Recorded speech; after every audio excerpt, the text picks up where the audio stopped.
வணக்கம், நான் அமீஷ். இன்றைக்கு நான் பழங்கள் பற்றி சொல்ல போகிறேன். இங்கே அந்த ஆப்பிள் இதில் பொட்டாசியம் இருக்குது. இந்த ஆப்பிளில் பொட்டாசியம் இருக்குது. அப்புறம் இந்த பனானாவுக்கும் பொட்டாசியம் இருக்குது.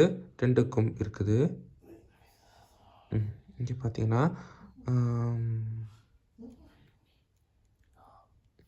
இந்த ராஸ்பெரி கால்சியம்ல மேக் பண்ணியிருக்குது. இது ஒரு கால்சியம் இருக்குது. பிறகு இந்த ஆரஞ்சு இது விட்டமின் சியில் மேக் பண்ணியிருக்குது. பிறகு இந்த விட்டமின் சிக்கு பிறகு இந்த ஸ்ட்ராபெரி பிறகு இது கால்சியமில் மேக் பண்ணியிருக்குது. பிறகு இந்த எல்லாம் ஃப்ரூட் கால்சியமும் பொட்டாசியமும் இருக்குது. நன்றி, வணக்கம்.